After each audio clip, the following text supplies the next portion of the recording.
আসসালামু আলাইকুম বন্ধুরা। মহাখালীর বাসস্ট্যান্ডে সকাল 6:30টায় পৌঁছেও মানে নেত্রকোনা দুর্গাপুর যাওয়ার জন্য বাসের কোনো সিট আমি পাই নাই। সিট সব ফাঁকা। জিজ্ঞেস করলাম কেন সিট নাই? পিছনে সিট পেয়েছি। জিজ্ঞেস করলাম সামনে কেন নেই? বলল যে সব এগুলো মোবাইলে সব বুক হয়ে গিয়েছে।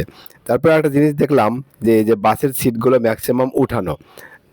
তা বুঝতে পারলাম যে এগুলো যেহেতু ফোনে বুক করা হয়েছে, মাঝে মধ্যে যেগুলো খালি আছে ২-৪টা সেটার জন্য লোক উঠাচ্ছে। কিন্তু তারা যেন এই সিটগুলোতে না বসতে পারে এজন্য এই সিস্টেম। এই যে ময়মনসিংহের সিগন্যালে পড়েছিলাম বা একটা ট্রেনের একটু ভিডিও করলাম। আর এটা শহর থেকে একটু বাহিরে, এটা হচ্ছে নদীর একটু সিনারি উঠালাম।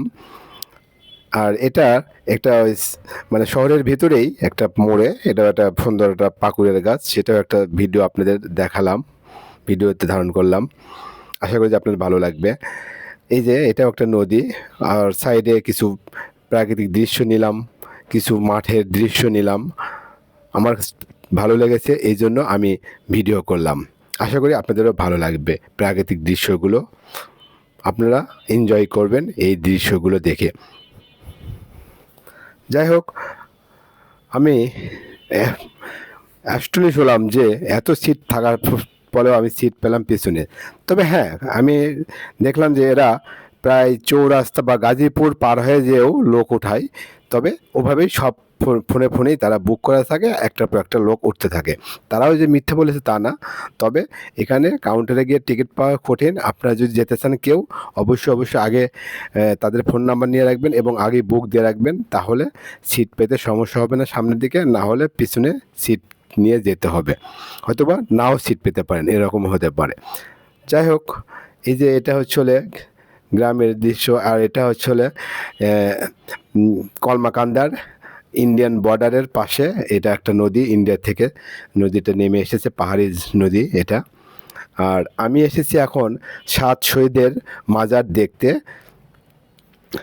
সেটা হচ্ছে হলে ১৯৭১ সালের ২৬শে জুলাই কলমাকান্দার নাজিরপুরের ভূমি অফিস সংলগ্ন পাক বাহিনীর সাথে ৭ জন বীর মুক্তিযোদ্ধা শহীদ হয়েছিলেন।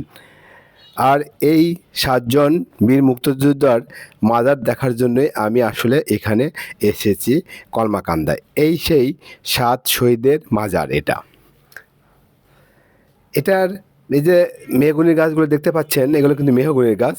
এই লম্বালম্বি কিছু জায়গা নিয়ে এটা বাংলাদেশ, মানে আর আদার্স ডান পাশে বাম পাশে সব ইন্ডিয়া। এই যে এটা ৭ শহীদের মাজার।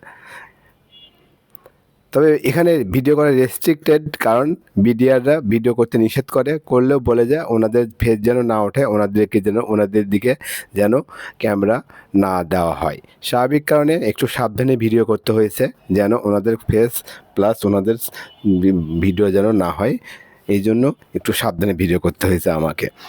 যাই হোক, যেখান থেকে সৌন্দর্য শুরু হয়, প্রাকৃতিক সৌন্দর্য শুরু হয়, সেখানেই ইন্ডিয়া শুরু।